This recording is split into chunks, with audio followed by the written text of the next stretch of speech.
Salam sejahtera, saya Tilaka anak perempuan MCBEM, nombor matriks 276233, pelajar UUM PACE KL semester 2020 ingin membentangkan perniagaan industri kecil sederhana perniagaan tapai pulut sarima untuk subjek pengantar pengurusan. Tugasan kumpulan kami ini disediakan oleh iaitu saya Tilaka anak perempuan MCBEM, Muhammad Yunus bin Abdul Jaiz, Punita anak perempuan Subramaniam, Intan Nurul Syahidah binti Syahrir dan Muhammad Khairul Anwar bin Borhan. Tugasan ini disediakan untuk Dr. Zaini Said. Seterusnya saya beralih kepada pengenalan. Perniagaan Industri Kecil Sederhana IKS, perniagaan tapai pulut sarima telah dipilih. Tapai pulut merupakan makanan tradisional yang semakin dilupakan oleh masyarakat Melayu. Perniagaan tapai pulut sarima merupakan perusahaan kecil-kecilan di Kampung Air Hitam, Masjid Tanah Melaka. Perusahaan makanan dan pengawetan istimewa mengembalikan semula kegemilangan makanan tradisional ini dengan persembahan masa kini. Moto syarikat Tapai Pulut Sarima ialah dalam kurungan Try Tapai Pulut Sarima, You will become a true lover. Bermaksud, rasalah tapai pulut sarima, anda akan jadi penggemar sejati, bukan sekadar kata-kata. Di sini kami telah memikirkan ingin memiliki satu organisasi sebuah syarikat yang berjaya dalam industri kecil sederhana IKS yang menjalankan perniagaan tapai pulut sarima. Seterusnya, saya beralih kepada pengurusan organisasi syarikat perniagaan tapai pulut sarima. Di dalam kamus Oxford, pengurusan membawa erti yang sangat meluas, iaitu the process of dealing with or controlling things of people. Sebuah proses kawalan terhadap kebendaan dan manusia. Dari definisi tersebut, pengurusan tidak hanya terhad kepada organisasi kerajaan atau korporat sahaja, tetapi ia meliputi kehidupan seharian manusia. Konsep organisasi secara umumnya, pengurusan boleh ditakrifkan secara ringkasnya sebagai suatu proses penyatuan sumber-sumber dan menggunakannya di dalam proses perancangan, perorganisasian, penstafan, pengarahan serta kawalan, pengeluaran dan perancangan pelanjuan secara efektif bagi mencapai sesuatu objektif yang dijayakan oleh individu maupun sekumpulan individu yang mempunyai satu matlamat yang sama untuk membentuk organisasi syarikat perniagaan tapai pulut. Sumber yang dimaksudkan adalah bagi merealisasikan matlamat pengurusan syarikat perniagaan cookies ialah sumber manusia, kewangan, sumber alam dan teknologi yang dirancang dengan baik. Secara teorinya pula, pengurusan adalah proses manipulasi ke atas sumber, terutama sekali sumber manusia dalam sesebuah organisasi demi mencapai matlamat organisasi. Oleh itu, proses pengurusan haruslah mengandungi elemen-elemen seperti modal insan, komunikasi yang berkesan dan perancangan secara positif bagi memastikan keberkesanan sebuah pengurusan. Pengurusan adalah seni menghasilkan sesuatu melalui dan bersama dengan kumpulan yang teratur dalam membentuk organisasi. Pengurusan juga merupakan sebuah kemahiran dalam mengenepikan halangan terhadap keupayaan sebuah kaedah untuk mencapai prestasi yang optimum bagi mencapai matlamat sesuatu organisasi, yang bermaksud pengurusan tidak akan berlaku secara individu, tetapi ianya adalah sesuatu yang memerlukan sebuah organisasi yang jelas matlamat dan hierarkinya. Di sini sahajalah pembentangan saya. Sekian, terima kasih. Kita beralih kepada kawan saya yang seterusnya. Assalamualaikum dan salam sejahtera. Saya Muhammad Yunus bin Abdul Jaiz, nombor matrik 276066, akan membentangkan berkenaan organisasi syarikat perniagaan tapai pulut sarima. Sebuah organisasi dapat ditakrifkan sebagai sekumpulan manusia yang bekerja bersama-sama untuk mencapai matlamat individu, kumpulan, maupun organisasi itu sendiri. Di dalam sebuah organisasi syarikat, perniagaan tapai pulut sarimah memerlukan penyatuan usaha pekerja bagi menjamin pencapaian matlamat tersebut. Sekiranya tiada penyatuan dan perpaduan di kalangan pekerja, maka aktiviti dan operasi organisasi ini tidak akan berjalan melalui penetapan tujuan matlamat dan strategi untuk mencapai matlamat tersebut. Seterusnya, visi, misi, dan objektif perniagaan syarikat perniagaan tapai pulut sarimah. Visi syarikat perniagaan tapai pulut sarimah adalah berusaha untuk menjadi sebuah entiti perniagaan yang unggul di dalam pembuatan tapai pulut dengan penghasilan yang pelbagai seperti tapai pulut ais krim, tapai pulut pudina yang pelbagai seperti pandan, strawberry, dan lain-lain. Syarikat ini juga berusaha memperkembangkan dan memperluaskan perniagaan ke seluruh semenanjung Malaysia, Sabah dan Sarawak. Misi syarikat perniagaan tapai pulut sarimah yang pertama adalah mengeluarkan dan membekalkan produk yang halal. Yang kedua, berkualiti dan mematuhi akta makanan.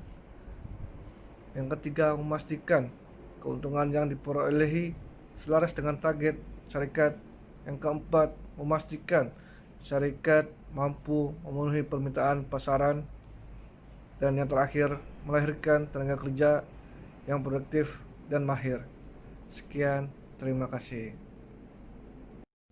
Selamat sejahtera, saya Punita Ana Perempuan Subramaniam, bernombor matrik 2761187, pelajar UUM semester 1, sesi 2021 ingin membuat pembentangan mengenai peranan dan tanggungjawab Badan Eksekutif di Malaysia untuk subjek pengurusan perniagaan industri kecil sederhana IKS perniagaan tapai pulut sarimah. Matlamat utama boleh dicapai dalam syarikat perniagaan tapai pulut sarimah, mewujudkan persekitaran kilang yang bersih supaya kualiti tapai pulut ini mencapai pada tahap yang maksima dan mesra pelanggan. Kedua, menyediakan produk tradisional tempatan yang mempunyai label yang menarik untuk meningkatkan imej jenama supaya dapat dipasarkan ke luar negara. Tiga, memperkukuhkan dan mengiatkan usaha dalam aktiviti promosi yang bertujuan melestarikan penjualan produk dan meningkatkan promosi terhadap produk yang boleh dipasarkan di luar musim perayaan. Objektif utama syarikat perniagaan tapai pulut sarimah ialah mengukuhkan produk sedia ada dalam mengekalkan identiti tempatan tradisional, menyediakan informasi produk bertepatan dengan standard pengeluaran produk tradisional lain. Objektif syarikat perniagaan ini merupakan pernyataan khusus tentang bagaimana visi dan misi akan dicapai, membantu organisasi mencapai matlamat dalam jangka masa pendek dan juga jangka masa panjang. Setiap organisasi perniagaan perlu mempunyai visi, misi dan objektif yang selari dengan jenis perniagaan. Objektif merupakan sasaran atau hasil akhir yang cuba atau dijangka dicapai oleh organisasi. Kepentingan objektif dibuat dalam syarikat perniagaan tapai pulut sarimah ialah pertama, motivasi atau komitmen. Kedua, piawaian. Ketiga, rasional. Keempat, keberkesanan kos. Dan kelima, keformalan. Sekian, terima kasih. Assalamualaikum Doktor, saya Muhammad Khairul Anwar bin Burhan, nombor matrik 276029. Saya teruskan pembentangan Doktor. Nombor 7, pengurusan dengan perancangan syarikat perniagaan tapai pulut sarimah. Pertama, pengurusan atasan. Pengurus perancangan strategik jangka panjang, iaitu perancangan yang meliputi keseluruhan organisasi. Ialah kerana pengurus perlu memantau persekitaran tugas dan umum antara seperti ekonomi, teknologi, kebudayaan, pelanggan, pekerjaan pesaing dan sebagainya. Nombor 2, pengurusan pertengahan. Bertanggungjawab membentuk atau membuat perancangan taktikal. Kemahiran manusia amat diperlukan di sini. Perancangan ini adalah menyokong perancangan jangka panjang yang dibuat oleh pengurus atasan. Nombor 3, pengurusan bawahan. Bertanggungjawab menyediakan perancangan operasian jangka pendek dengan memiliki kemahiran teknikal. Perancangan yang dibuat perlu selaras dengan perancangan yang dibuat oleh pengurus peringkat atasan dan pertengahan. Nombor 8, fungsi pengurus dalam syarikat perniagaan tapai pulut. Peranan pengurus syarikat, peranan gelagat yang dikait bersesuaian dengan penjawatan yang disandang. Terdapat beberapa peranan utama iaitu penjalin hubungan perorangan, pembuat keputusan, pemberi maklumat. Kita beralih kepada jalinan hubungan perorangan.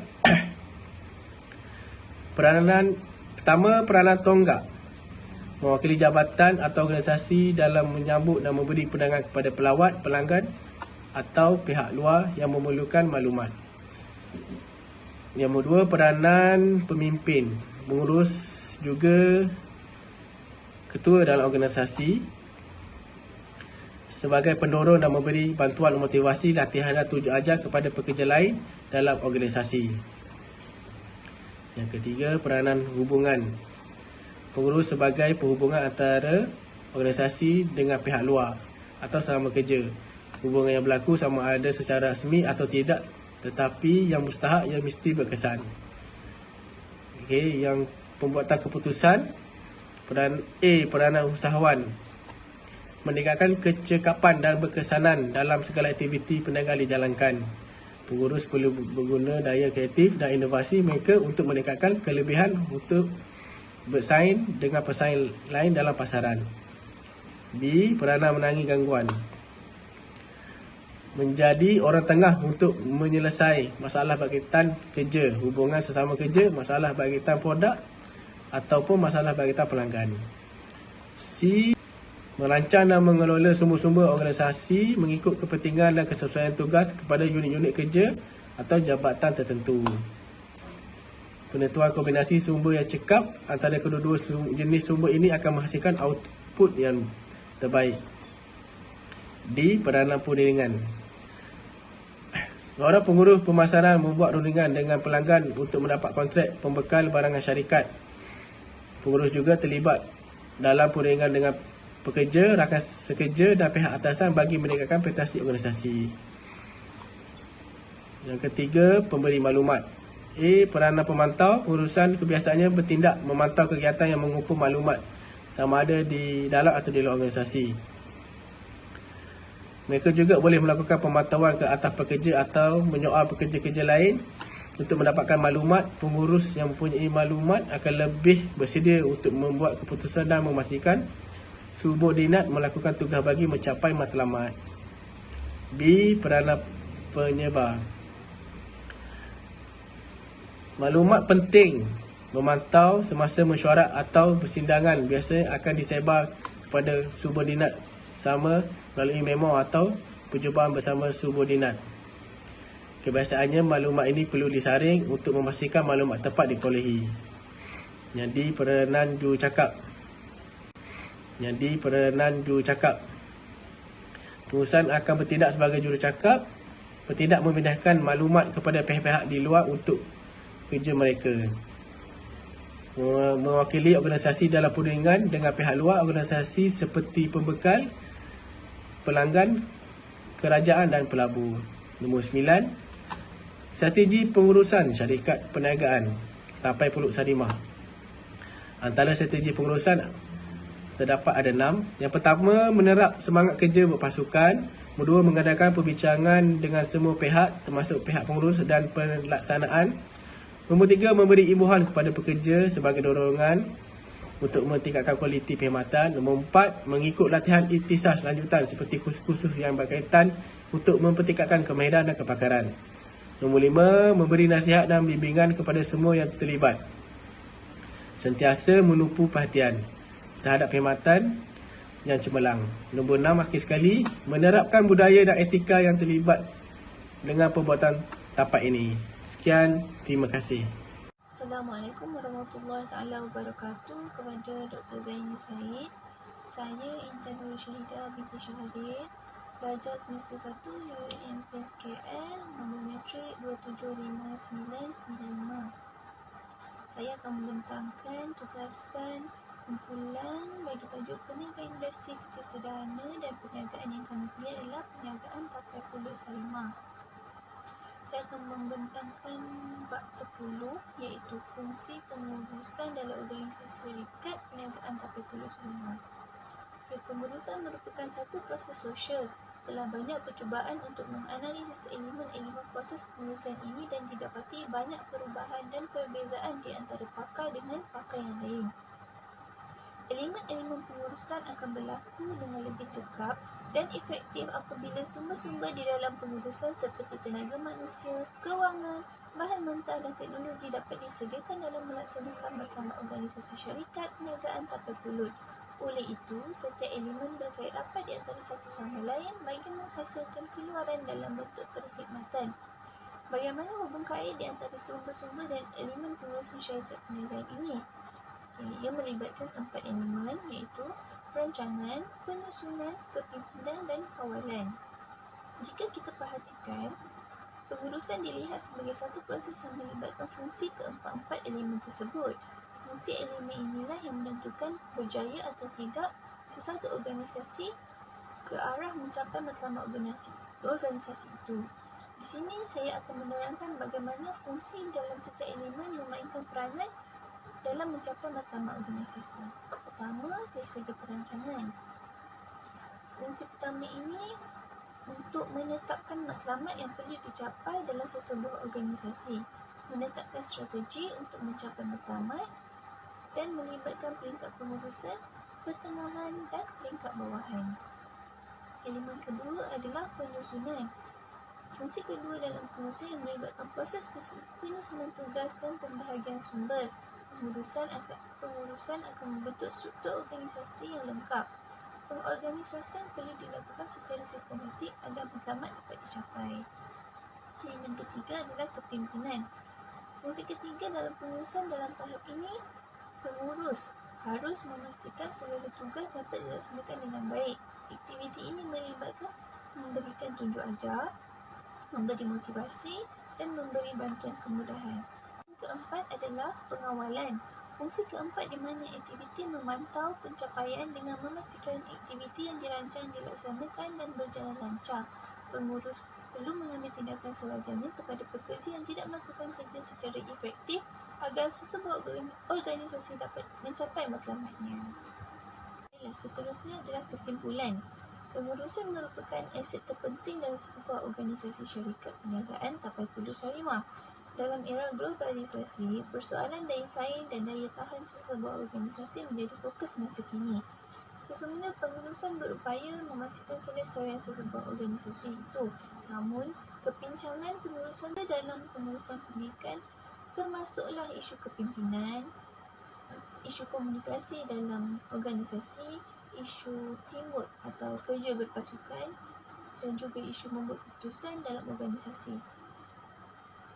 Dalam beberapa tahun kebelakangan ini, kita dapat menyaksikan pelbagai isu pengurusan dalam pendidikan menerima liputan meluas media massa. Dalam industri pendidikan, isu-isu berbangkit ini perlu ditangani secara sistematik dengan pengembangan usaha pihak-pihak yang berkepentingan, stakeholder. Budaya pengurusan organisasi cemerlang harus dibentuk melalui strategi-strategi seperti mempraktikkan gaya pengurusan yang telus di semua peringkat pegawai. Selain itu, kepimpinan melalui teladan diwujudkan dan budaya kerja yang berasaskan pencapaian profesional juga adalah penting dengan memenuhi kehendak pelanggan. Pelaksanaan sistem pengurusan yang berkualiti juga dilaksanakan dengan meningkatkan penghayatan dan amalan-amalan nilai murni di kalangan pegawai serta anggota dapat menjadikan organisasi pembelajaran learning organisation sebagai satu budaya organisasi yang menyediakan saluran komunikasi di antara pengurusan, pegawai dan anggota organisasi itu sendiri. Organisasi yang mempunyai perancangan yang teratur, lebih terurus dan tersusun juga memudahkan urusan dengan pihak luar. Malah, pihak luar dari organisasi mempunyai matlamat yang maklumat yang jelas tentang pelan tindakan dan hala tuju organisasi, maklumat yang cukup dan tepat, dan mengurangkan prasangka dan anda yang buruk pihak luar tentang organisasi.